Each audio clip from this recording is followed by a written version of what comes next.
শুভ সকাল বন্ধুরা, সবাই কেমন আছো?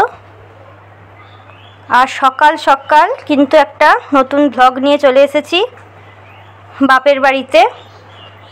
তো সকালবেলা উঠে ফ্রেশ হয়ে চা খেয়ে নিয়েছি, এবার করব ব্রেকফাস্ট। তো মা চাউমিন করছে।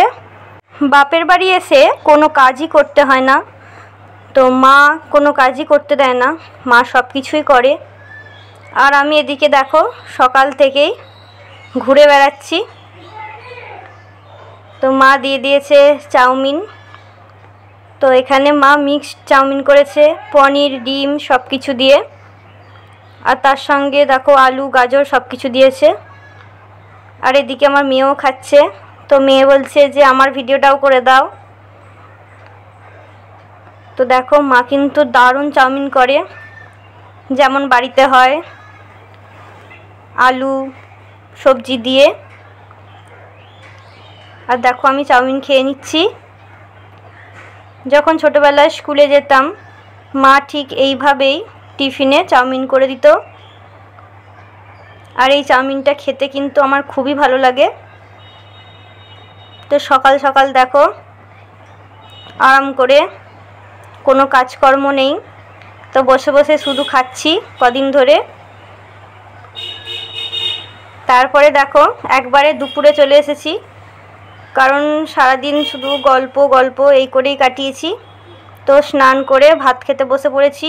এদিকে মা করেছে কুঁদরি ভাজা, বেগুন ভাজা, আর করেছে আমের টক ডালের বড়া দিয়ে। তো এরপরে দেখো করেছে খাসির মাংসের লাল লাল ঝোল। তো খাসির মাংসটা কিন্তু দারুণ খেতে হয়েছিল, একদম পাতলা ঝোল। গরমে এরকম কিন্তু ঝোল খেতে খুবই ভালো লাগে। আর মা কিন্তু খাসির মাংসটা খুব ভালো করে। তো প্রথমে একটু ভাজা দিয়ে খেয়ে নিচ্ছি। ভাজা দিয়ে খেয়ে তারপরে মাংসটা দিয়ে খাবো। আর মা প্রচুর রান্না করে, একদম পাত ভর্তি করে রান্না করে। আর মাকে বলেছি যে খুব বেশি রান্না করো না, কারণ গরমে খুব একটা বেশি খেতেও ভালো লাগে না। তো দেখো মা আবার কুঁদরি ভাজা দিয়ে দিল। তো বসে বসে পেট ভর্তি করে শুধুই খাচ্ছি আর ঘুমোচ্ছি। বাপের বাড়িতে আসলে মা কোনো কাজই করতে দেয় না। তো দেখো এরপরে ভাজা দিয়ে খেয়ে তারপরে আমি দেখো খাসির মাংস ঢেলে নিয়েছি। প্রথমে দেখো একটু আলু দিয়ে ভালোভাবে মেখে নিচ্ছি। আর আমার খাসির মাংসের আলু খেতে কিন্তু দারুণ লাগে, আলু ছাড়া তো আমার খেতেই ভালো লাগে না। এরপরে একটু লেবুর রস দিয়ে দিলাম। মাংসের ঝোলের সঙ্গে কিন্তু লেবু দিলে মাংসের ঝোলের স্বাদটা আরও পাল্টে যায়।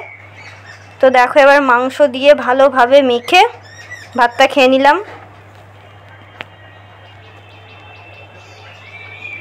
আর দেখো তার সঙ্গে কিন্তু অল্প একটু চর্বিও আছে।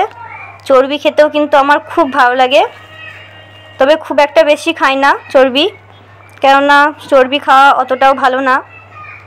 তো দেখো মাংস দিয়ে কিন্তু জমিয়ে আজকে দুপুরের খাবারটা খেলাম। সবার শেষে দেখো খেয়ে নিচ্ছি ডালের বড়া দিয়ে আমের টক। তো কদিন ধরেই মাকে বলছিলাম যে ডালের বড়া করবে, তো দেখো সেই জন্যই কিন্তু মা ডালের বড়ার টকটা করেছে। আর বাপের বাড়িতে এসেই আমি কিন্তু আগেই মাকে বলি এই রান্নাটা করবে ওই রান্নাটা করবে, কারণ ছোটোবেলায় যে রান্নাগুলো খেতাম সেগুলো খুবই খেতে মন চায়। তো সেই জন্যই কিন্তু মা আমার সব প্রিয় রান্নাগুলো করে।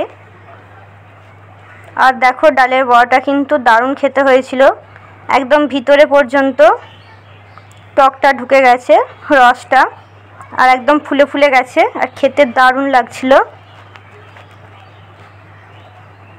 তো আজকের ভিডিওটা এই পর্যন্তই। ভালো লাগলে কিন্তু অবশ্যই লাইক করবেন আর অবশ্যই সাবস্ক্রাইব করবেন।